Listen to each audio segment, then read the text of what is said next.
So this is why they picked this particular age group, because you can see that it's a healthy group. Cancers don't typically begin to accelerate to the older years, basically. But these are the young.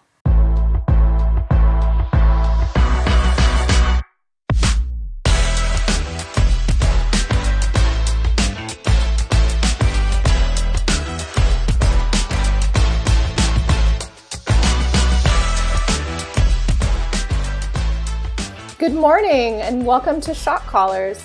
My name is Carrie Bigford and I am the Outreach Director with Texans for Vaccine Choice.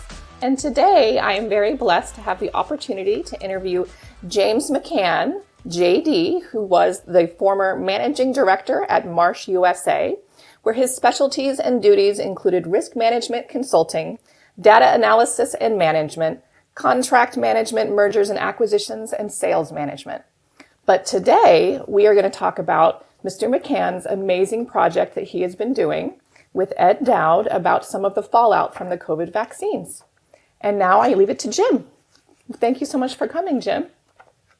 Thank you, Carrie. And again, I just want to thank you and your group for all that you do for educating the public, pushing the legislative agenda.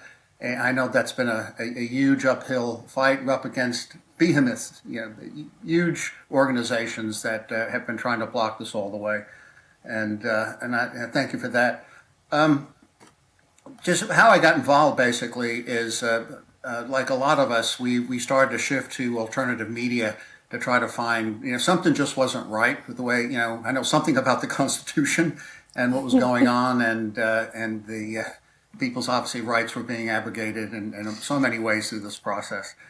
So, and I saw several videos that were put up by a gentleman by the name of Ed Dowd, and he had formed an organization, and you'll see him all through the social media. He's on multiple platforms, and he formed an organization called Finance Technologies. And within that group, they set up something called Humanity Projects. And what I wanted to accomplish today, because the information is massive, was at least do an introduction. I'm standing on their shoulders here, by the way. This is their research. I am contributing bits and pieces of it. But the three leaders are Ed Dowd, Carlos Alegria, and Yuri Nunez. And these last two have their PhDs in math statistics. I've been around a lot of smart people in my career. These guys are just amazing. And I had a chance, we spend many hours on calls like this. And the heart of these gentlemen and the numerous investigators and researchers behind them, which I'm one, their heart basically is to try to turn what appears to be an evolving negative trend to the upside of injuries. This thing is not over with, despite the fact that the vaccinations have more or less abrogated. Not as many people are jumping on the vaccine bandwagon, so certainly that's starting to slow up, but the injuries seem to be accelerating. So I want to take you through some of their research and begin to introduce people to another mosaic, if you will, of analysis that they have put together.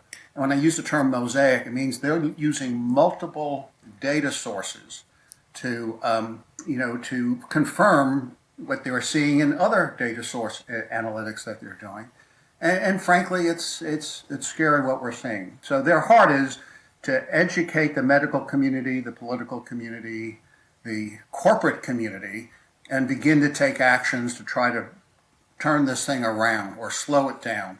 Because if you don't acknowledge the problem, and we do have a problem, it's in the government's own data, then we're not going to have any shot at fixing this. The good news is, like programs like this, we're seeing people begin to pick up the truth.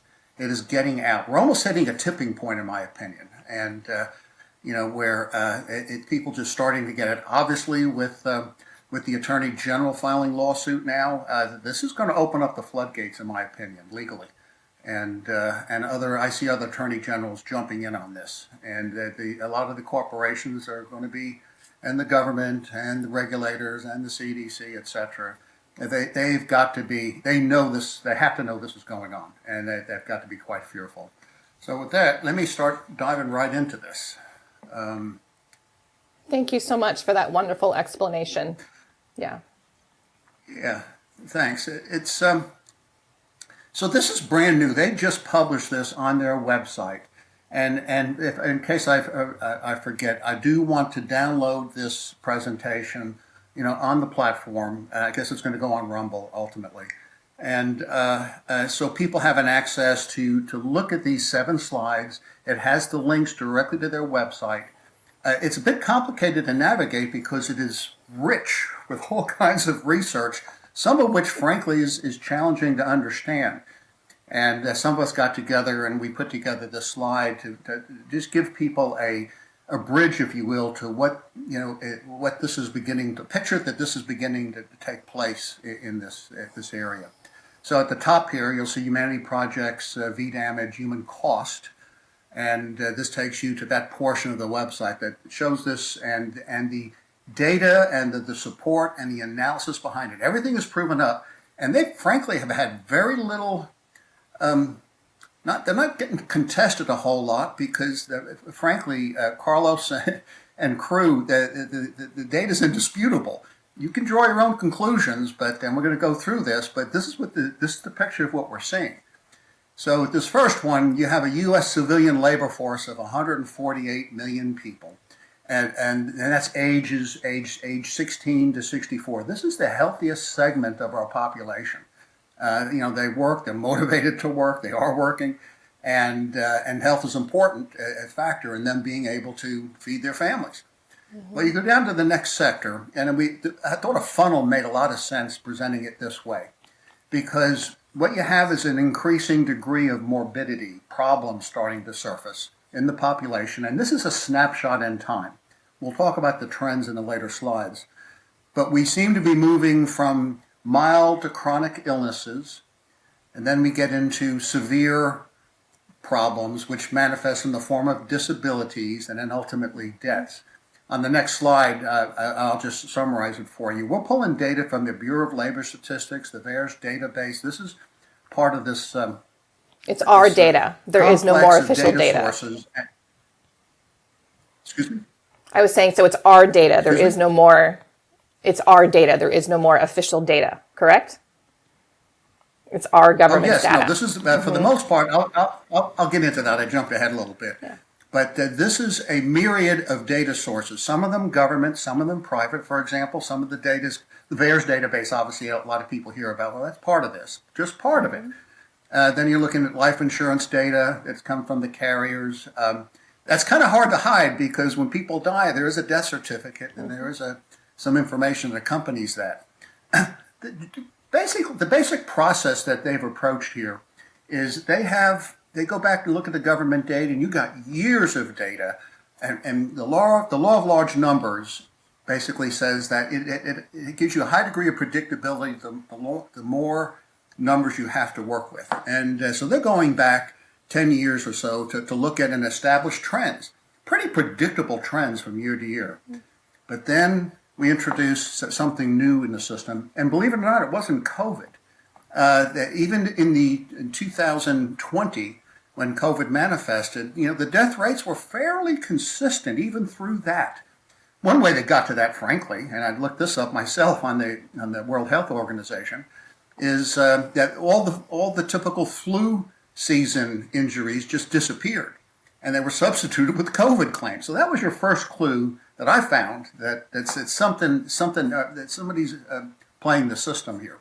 Mm-hmm. So in any case, in a snapshot in time, going back to this, we go from no effect, 123 million, or approximately 82% of the population currently is not experiencing any ill effects or asymptomatic, that are either unvaccinated or asymptomatic.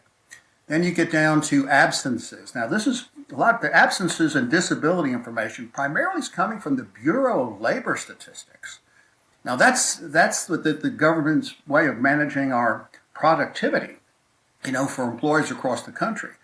And this trend that I was just talking about, there was a 28.6% increase in absent rates and 50% increase in lost work time. So that's stunning. And I'll show you some graphs later, but these are more than just black swans. These are impossibilities statistically. So something was introduced into the system that's causing this huge deviation away from very established trends that took place, over the last decade or so.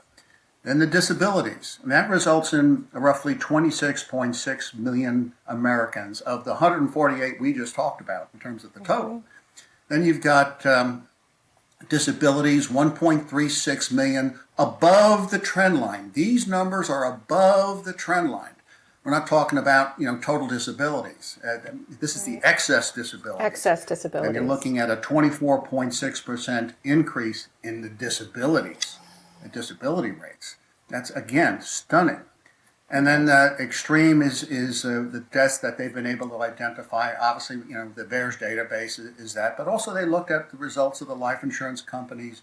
You're seeing anywhere from 25, 30% increases, again, excess deaths above the established lines. One of my backgrounds is I did work with our life insurance people, my employer, and these guys are A-plus actuaries. A 5% miss on their numbers is like a once in 200-year event. And we're talking about 25, 30% misses. Again, that's an impossibility. They're not saying a whole lot, and it is curious. We talked about Ed Dowd about this in one of the meetings, and he certainly has mentioned this in his videos. And, they're not going to say a whole lot, these insurance companies, because most of them force their employees to get vaccinated or coerce them. Okay, we know what that all was about. Yep. And so obviously people these people are in a difficult spot right now. This data is there. It wasn't hard to pull, and they have to know. You had a question, Carrie? No, I just was blown away at the visual of the destruction that has happened. All those people that should still be here working and healthy that are not able to do that. And the silence is deafening from our regulatory agencies. Yeah. So we kind of came up with this deal and the reason we have this funnel is morbidity leads to death. In other words, people are mildly sick. We don't know, and the data is not this granular. We don't know how many of the people in the mild are going to drift into the severe. They're going to ultimately drift into the extreme. So, but this is, when we were going over this, I said, this thing looks like a funnel.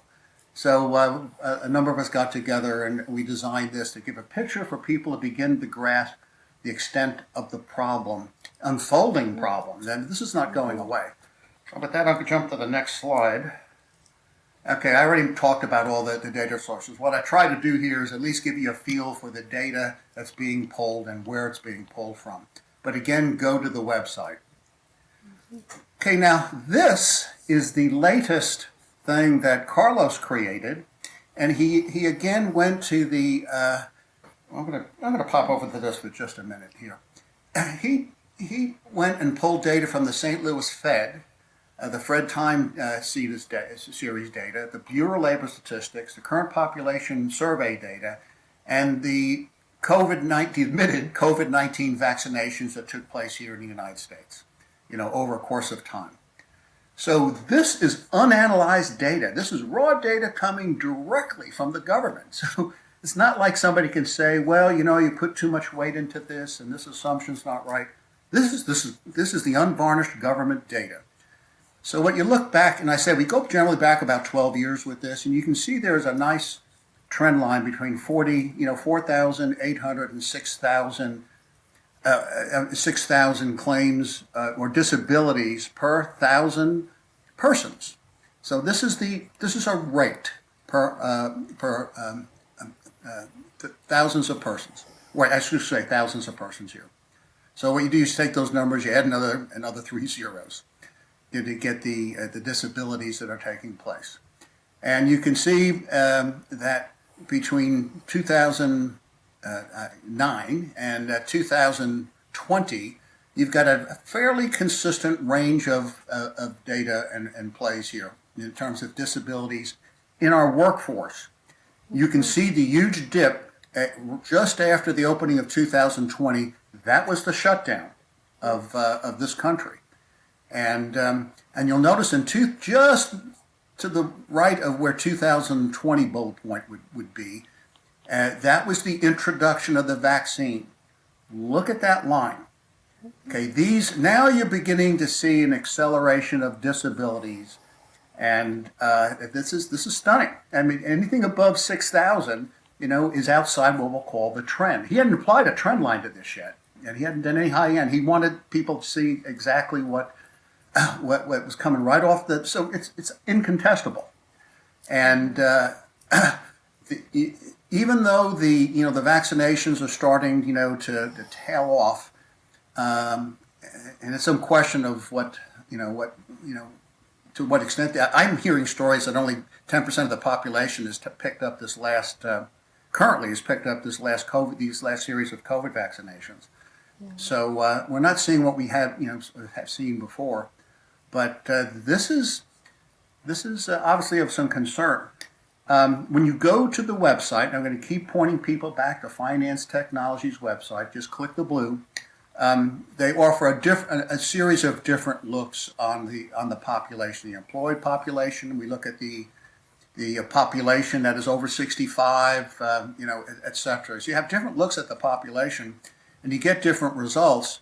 But once again, I want to emphasize this is the healthiest element of our population here that we are looking at, the employed population. And this is from 16 and over. So this includes guys like me that may still be working that are approaching 70.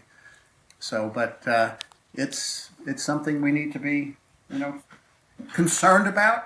Like Ed used to say, we're not here to point blame, but we're going to lay the data out, and then hopefully people will begin to look at this and say, gee, what is this? It's pretty obvious from this graph what the problem is. But, certainly we all of us would entertain alternatives, but Ed was asked in a meeting the other day, how many government entities, are contacting you to talk about this, asking for help, wanting to see the data?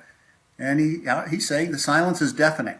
Mm-hmm. And these are credible people putting this information together. But as you can see from here, there's no analysis here. This is right off the government's data. So there should be an outcry, but obviously people are staying silent. This has to scare them, all of them. Yeah. But this is, and I'm so saying, we're going to hit a tipping point in 2024. You can't cover this up. This data definitely suggests that it's not as safe and effective as they claimed in all of the commercials. Yeah. Yes. Yeah. I'll just say this, even my business, trust has always been the coin of the realm, and they just about spent it. Safe and effective obviously wasn't the case at all. I think, and if you look at the website, the first page of, this handout I talked about earlier, and I'll just go ahead and read this, but basically their mission is to they recognize or accept the fact that regulatory institutions are now captured by financial and political interests, and unable or unwilling to get to the truth. And this is just another independent source to take a look at the data, instruct legislators, doctors in particular. Let me just say this.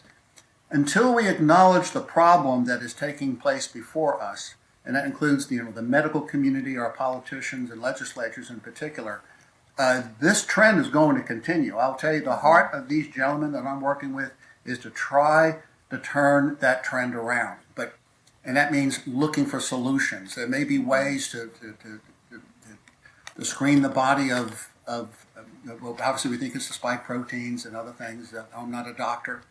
But we need to get our best minds in a Manhattan Project type approach to address this, because this is an ongoing tragedy. It has not stopped since the vaccinations have stopped. And again, thank you, Carrie, for getting the legislation through through Texas to stop the. But unfortunately, the horse is already out of the gates and out of the barn. So and that's what I think is the next step for our group to try to address this. Well, that TFEC is going to be there fighting for change all the way to advance and protect medical liberty for all Texans. And this is going to be a grassroots deal, because I'm just telling you, these people even sitting in these C-suites that followed the Biden mandates to, and you might say, let me just tell you this. We did look at other age groups. They're not carrying a trend like this. That's another way of confirming that this That is the the vaccine mandates.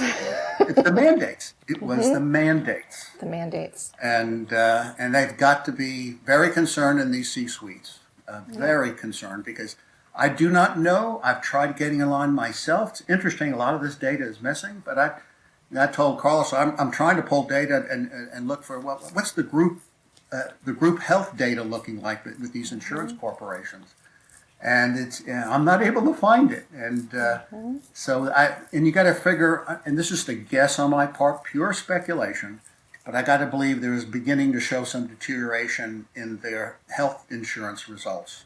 Because a lot of these big corporations take huge deductibles. They actuarially look at those numbers, and they are doing their own projections.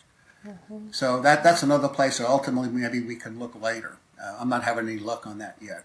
But jumping on this slide, when I first joined this group, Carlos came on. He was a bit somber, and he was showing us this is data coming out of the UK now. Remember, I said we look at multiple sources to try to confirm what we're seeing. And then again, I can't give these guys enough credit. I am just along for the ride. It's like men and boys. These guys are a superior analysts. But this is the UK cause of death. Interestingly enough, the UK has far more granular and available data on what is happening to their citizenry. So what you're looking at here is the age group 15 to 44. And you're looking, and as I said before, what Carlos does is he establishes what historical trend has been going back to 2020. And with little variation, you can see there isn't more than a 9% variation. And what we're looking at on this left chart is excess deaths per 100,000. And he establishes a certain rate, a death rate, if you will. And he's made the adjustments. This is where you do have to apply some analysis and make some assumptions here, and everything is documented on the website of what his assumptions and methodologies were. And but you can see, based on his analysis, there was more than a 10% variation in any year on excess deaths, and in terms of the established trends. Then we got into 2020. Now, some of this is certainly our elderly who are not being treated properly. I'll say this: it was almost as if we all saw that they were not doing the things they normally do during a normal flu outbreak. Medications you treat early, you keep them out of the hospital. This has been the time and tested way to handle the flu. They didn't do that during the onset of COVID, and they sent the people home. And then when they got into the hospital, there's a whole other story regarding remdesivir, which was the only approved protocol in these hospitals for people that were infected. So I'm going to say my assumption when I see 2020, the early increase of the injuries, and this is broken down between males and females. But you see, when you're looking at data, you're not a doctor, you can only make assumptions at this point. So this is Jim McCann and the rest of us saying, what happened in 2020, because this is before the vaccinations. People are going to say, well, it was long COVID. There may be some truth to that as well. But you saw from the prior graph, we didn't see the disability rates until after the introduction of the vaccinations. But I think and then the shutdowns, I will tell you this, one of the things I've been doing, and I have a tool that Carlos is giving me, and I'm looking at substance abuse claims in the English data, and I'll give you a little preview, but certainly drinking and substance abuse definitely increased during this period. So that's going to be contributing to that particular increase in 2020. But again, we're still building this mosaic. But look at 2021, 2022. These are percentages away from the trend. So you're looking for men in particular. It's like 55%, and women it was like 30% away from the trend in terms of deaths. That's an unheard of increase, correct? Excuse me? That is an unheard of increase, correct? Oh, yes. Oh, absolutely. Yes. Well, I'll get into that on the next slide.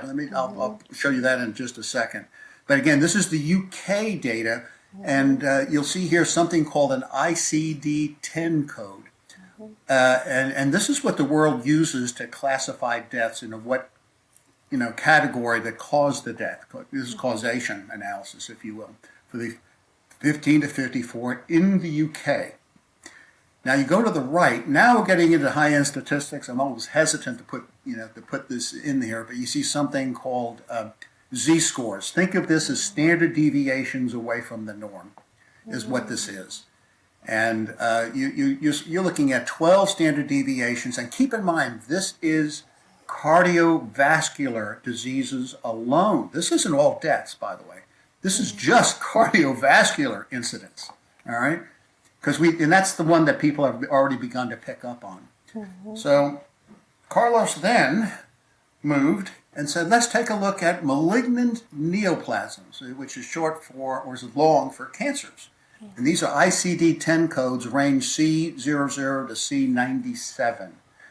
And again, we're looking at the UK Cause of Death Project, where we have far more granular data to see what's going on. You notice here, 2020, there was no increase in cancers or no negative deviations, okay? And there were no deviations from the norm in 2020 for cancers. In other words, it was playing along as it always had. People say, well, a lot of people weren't getting you heard this story, a lot of people weren't getting screened for breast cancers and other things, and thereby we had a lot more deaths. And that may contribute to some of this, but so 2020 was shut down, but again, we were showing negative deaths for cancer. What's stunning here is with the introduction of the vaccines, you're seeing, obviously an increase in cancers now. This is just cancers, the whole myriad of ICD-10 codes that are related to various types of cancers. And then we drill in deeper to see what types of cancers are in play here. And this is, frankly, Carlos has built a tool that will allow doctors to go in and zero in on these causes, to give these doctors and researchers clues as to what may be the cause here, to work their way backwards to real causes. And but you see 2022 now, and this was the scary part. Instead of this thing plateauing off, these injuries, these deaths, which we had assumed was going to happen once they abrogated the vaccines, we're seeing an acceleration. And that is why we need to start pounding on people now, through education, through platforms like this, through interviews, to start getting the medical community involved, legislatures involved, politicians involved. And keep in mind, there's going to be a lot of resistance to that. Most of these politicians promoted these vaccinations. So it's going to be a difficult environment if and when, and I think it's a matter of when now, people realize them or their loved ones maybe didn't die, but they're suffering from anything from mild situations to long term. And by the way, another way to drill in on this, and we're looking at right now, is this is more obviously ages 15 to 44. This isn't a group that normally suffers cancers. Okay. So this is why they picked this particular age group, because you can see that it's a healthy group. Cancers don't typically begin to accelerate it's the older years basically. But these are the young. These are the young. So that's the story here. But again, I'm putting clicks here. I want to point people to the website, begin using it, begin directing people to it. Ed is prepared at some point to get before Congress if they'll call him, or Carlos, both of them. They would offer that in a heartbeat to get out there. At some point, I'd like to see, maybe this information would be useful to Ken Paxton. Of course, he's focusing on the fraud aspect, which is pretty obvious now, safe and effective. But this is getting into the damages. I mean, he's focusing on, I think, the Deceptive Trade Practices Act claims and misrepresentation of what these vaccines would or wouldn't do. But this is getting into the damage aspect of it. And again, we're cyber warriors. We need to push the information out, and at some point in time, a critical mass will be achieved, and I hope this will at least contribute towards it. that's basically it. Carrie, do you have any questions? This data is mind-blowing, Jim. I'm so Yeah. thankful for you and your team for putting it together. And my whole body is just shocked at how much damage is really happening. I know the emails that I receive every week and the calls that I receive every week from people that are hurting, and they're trying to find resources, and they're being gaslit by providers. Yeah. And, they're asking about liability since they got injured from an employer-based mandate. And there's all of these issues. I'm so comforted knowing that you guys are out here creating this data, and I'm so comforted knowing that Team TFVC will continue to distribute this information. And for those of you out there that have struggled to have this difficult, sensitive conversation, I would like to remind you and encourage you to join us. You can go to our website, TexansForVaccineChoice.com, and you can fill out a volunteer form, and we'll provide all the training and resources to help you have this successful outreach encounter to share this vital information for all of humanity. And I'm just so thankful to be a part of it, and to have met you, Jim, to have you be a part of it also. Okay. Yeah. Well, thank you. Thank you for setting this up, Carrie. I know when you and I first got together on this, and that I was told I was seeing things that were scaring me, and I'm reaching out to various people to try to get this out, and obviously these guys are doing the lion's share of the work, and they're pushing it hard through multiple media outlets, independent media. And I'm starting to see, I think all of us are starting to see some movement in this. And thankful for Ken Paxton and, really, giving this thing some teeth, because as he gets into this and other states get into this, and they will, more light is shed on this. This is all going to come out. My biggest concern is we got a number of other black swan events, financial. We got obviously things going on politically. We have things going on with wars across the planet, and I'm worried about the motivations of certain people to try to keep this off the front page, because this is going to make people upset. This is huge. This is a disaster. There's no other way to describe it. It's a disaster, and to hear and see through the wonderfully collated data that it's accelerating, even though the people are not receiving the vaccines at anywhere near the level they were before, to still see an acceleration in the injury trends is very alarming, especially with the cancer trends in people that are so young. It really is quite atypical. Yeah. One of the other projects they're working on is the fertility project. They're looking at now impact on fertility rates. They've got a series of projects out there in various phases, but so we meet every other week and go over what's going on, what the results are, and we contribute what we can. But I'd say, these and good people, it's impressive.